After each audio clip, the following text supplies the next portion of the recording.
Assalamualaikum warahmatullahi wabarakatuh. Selamat pagi, siang, sore kepada Ibu Eka Susanti MPesi selaku dosen pengampu mata kuliah Biopsikologi. Pada kesempatan kali ini, kami akan mempresentasikan tentang marijuana. Sebelum lanjut ke pemaparannya, izinkan kami untuk memperkenalkan diri terlebih dahulu. Perkenalkan, nama saya Timotius Krisnamurti dengan NIM akhir 078 sebagai moderator yang akan memandu jalannya presentasi kali ini. Saya juga ditemani oleh rekan saya. Yang pertama ada Adrian Hernawan dengan NIM 086, Rima Nurul Ulfa dengan NIM 104, Sabila Rahmatia dengan NIM 097, ada Erdendi Ahmad dengan NIM 095, dan yang terakhir Asri Fitria dengan NIM 093.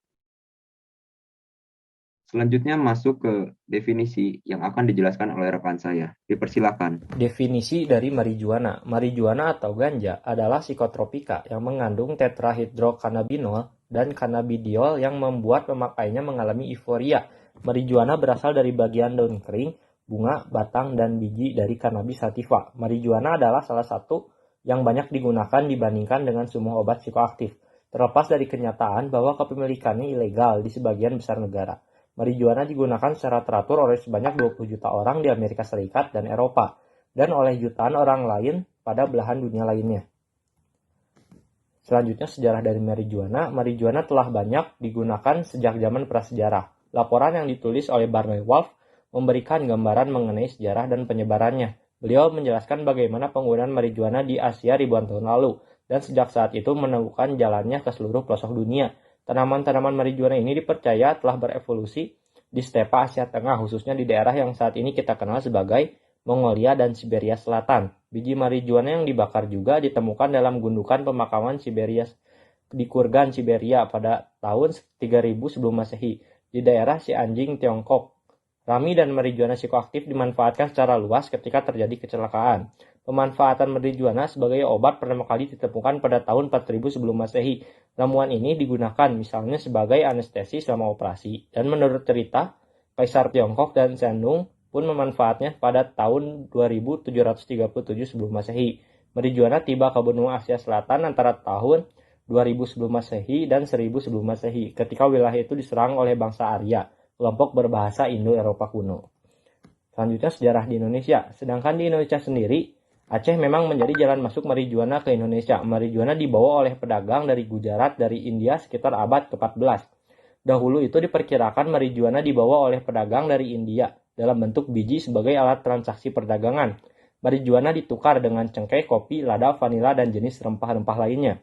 Kemudian marijuana juga digunakan sebagai obat-obatan. Seluruh bagian tanaman marijuana bermanfaat sebagai obat. Pertama-tama dipakai untuk pengobatan diabetes. Pedagang juga membawa marijuana ke Ternate di Maluku Utara. Serupa dengan di Aceh, marijuana juga digunakan sebagai alat tukar rempah-rempah oleh pedagang Gujarat, oleh warga Ternate. Marijuana digunakan sebagai salah satu rempah untuk meditasi dan ritual, juga sebagai obat kencing nanah, gonore, asma, dan nyeri dada. Penggunaan marijuana di Indonesia setara dengan rempah-rempah lainnya. Hingga awal abad ke-20, barulah kemudian politik rasialis dan kepentingan ekonomi di Amerika Serikat memasukkan marijuana dalam daftar narkotika. Pelarangan marijuana itu pun berkembang menjadi isu internasional dalam konvensi tunggal tentang narkotika. Indonesia menekan konvensi tersebut 15 tahun kemudian saat era Presiden Soeharto melalui Undang-Undang Narkotika Nomor 8 tahun 1976. Saat ini marijuana menurut Undang-Undang Nomor 35 tahun 2009 masuk ke dalam narkotika golongan 1 yang produksi hingga konsumsinya dilarang. Selanjutnya adalah jenis dari marijuana. Yang pertama ada cannabis indica dengan ciri fisik tinggi pohon 90-180 cm, lebih rimbun, berdaun lebar, tebal, dan lebih pendek. Berasal dari Pakistan, Afghanistan, wilayah Timur Tengah, dan kandungan CBD lebih tinggi dibanding THC. Yang kedua ada cannabis sativa.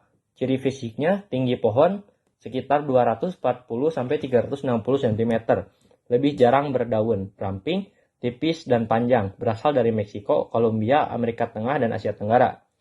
Kandungannya THC lebih tinggi dibanding CBD. Yang terakhir ada cannabis reduralis. Ciri fisik: tinggi pohon sekitar 60 cm, daun bagian tengah berukuran lebih besar, lebih lebar dan panjang, sedangkan daun di kedua sisinya berukuran kecil. Berasal dari Meksiko, Kolombia, Amerika Tengah, Asia Tenggara, dan kandungan CBD lebih tinggi dibanding THC. Selanjutnya akan diteruskan oleh Ya, berikut merupakan dampak dari penggunaan ganja atau marijuana yang terlalu berlebihan, dan hal tersebut akan berdampak buruk pada yang pertama adalah otak, kemudian paru-paru, kesehatan mental, sistem imun, sistem peredaran darah, serta kehamilan dan menyusui. Yang pertama adalah dampak pada otak manusia. Jadi ketika kita menggunakan ganja terlalu banyak atau berlebihan, maka hal ini akan mengganggu kemampuan kita dalam berpikir. Kita juga bisa mengalami kehilangan memori hingga terhambatnya fungsi otak. Hal ini dibuktikan dengan adanya perubahan struktur tertentu yang terjadi pada otak manusia ketika kita menggunakan ganja dalam jangka waktu yang cukup panjang. Kemudian selanjutnya ada paru-paru. Jadi kandungan tar pada ganja hampir 3 kali lipat lebih tinggi dari tar yang terdapat pada tembakau dalam sebuah rokok. Asap yang dihasilkan dari pembakaran ganja pun memiliki kandungan zat penyebab kanker yang jauh lebih tinggi dari asap rokok biasa. Akibatnya, risiko kanker paru-paru bisa semakin tinggi, terutama jika pemakaian ganja dalam waktu yang cukup lama. Selanjutnya adalah kesehatan mental. Penggunaan ganja yang berlebihan juga bisa mengganggu kesehatan mental seseorang. Misalnya, menyebabkan kambuhnya gejala psikosis pada mereka yang mengidap skizofrenia. Tidak hanya itu, ganja juga dapat membuat seseorang mengalami halusinasi, delusi, kemudian meningkatnya rasa cemas, dan serangan panik. Penggunaan ganja dalam jangka panjang juga membuat seseorang akan sulit untuk tidur, mengalami perubahan suasana hati, dan berkurangnya nafsu makan. Oke, kemudian sistem imun. Ganja bisa membuat sistem kekebalan tubuh manusia melemah. Penelitian juga menunjukkan bahwa adanya kaitan antara penggunaan ganja dengan meningkatnya resiko terkena penyakit yang dapat melemahkan kekebalan tubuh manusia. Contohnya seperti HIV/AIDS. Akibatnya, tubuh akan semakin sulit untuk melawan infeksi. Oke, kemudian ada sistem peredaran darah. Detak jantung akan meningkat beberapa saat setelah seseorang menghisap ganja. Efek ganja ini bisa berlangsung sampai dengan 3 jam. Hal ini dapat membahayakan bagi mereka yang mengidap penyakit jantung dan juga dapat menyebabkan resiko serangan jantung.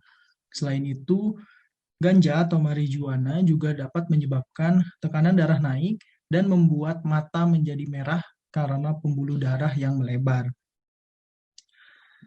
Kemudian ada kehamilan dan menyusui.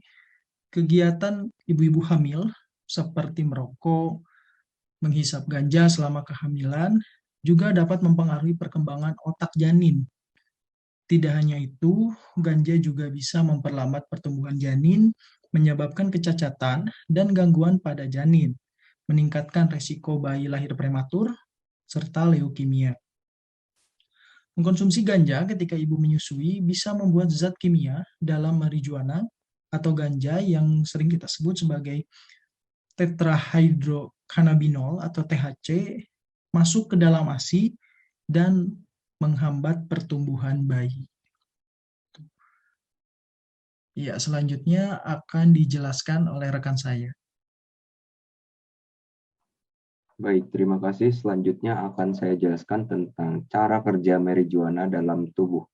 Marijuana atau ganja berasal dari daun, batang, dan tunas tanaman Cannabis sativa.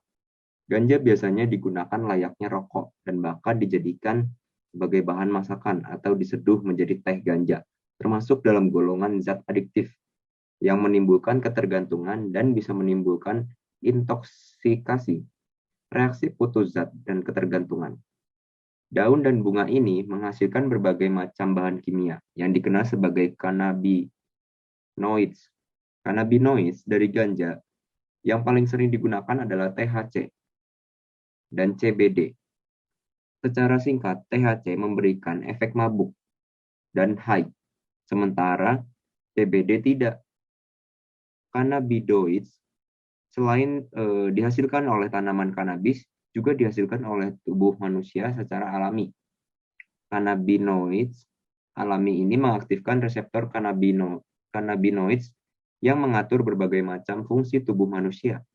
Ada dua tipe reseptor cannabinoids, yaitu CB1, mengatur fungsi otak, ingatan, mood, koordinasi tubuh, selera makan, pengambilan keputusan, dan lain-lain. Dan CB2 yang mengatur fungsi imun, respons inflamasi, sistem saraf, dan sistem kardiovaskular. Selanjutnya ada THC, mempengaruhi CB1, yang kemudian menyebabkan efek high. Sementara itu, CBD hanya terbatas pada CB2, yang berbeda dengan CB1, tidak mempengaruhi fungsi otak sehingga tidak menimbulkan efek high. Umumnya, ganja digunakan dengan cara dihisap seperti rokok. Saat ganja dihisap dan masuk paru-paru, akan ada senyawa bernama delta 9-tetrahydrocannabinol yang dilepaskan ke aliran darah lalu masuk ke otak, juga organ tubuh lainnya.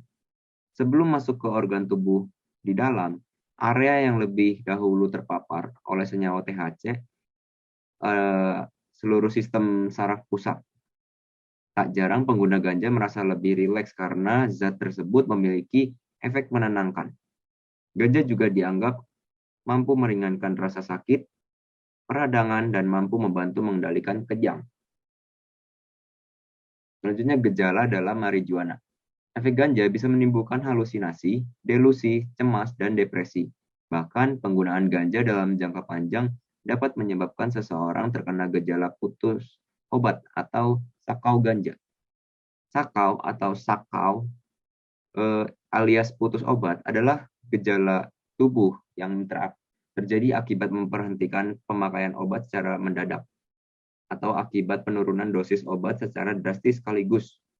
Sakau ganja terjadi pada tahap kecanduan yang tiba-tiba berhenti menggunakan atau mengalami penurunan dosis yang drastis. Setidaknya 50% pengguna ganja berkepanjangan akan mengalami gejala sakau. Bahan aktif dalam tanaman ganja, cannabis sativa atau THC, berdampak langsung pada kimia otak. Seiring waktu, otak akan bergantung pada ganja untuk bisa berfungsi normal. Orang yang sedang mengalami sakau biasanya mengalami gabungan gejala emosional dan gejala fisik. Gejala emosional yang biasa terjadi mudah marah atau mood swing, cemas, gugup, depresi, gelisah, perubahan pola tidur, misalnya insomnia gitu, atau enggak terbangun tengah malam dan mimpi buruk, kelelahan gitu. Terus perubahan pola makan, nafsunya kadang berkurang dan berat badannya turun secara drastis. Sedangkan gejala fisik biasanya ada mual, sakit perut, berkeringat, panas dingin, ngidam, demam, dan gemeteran.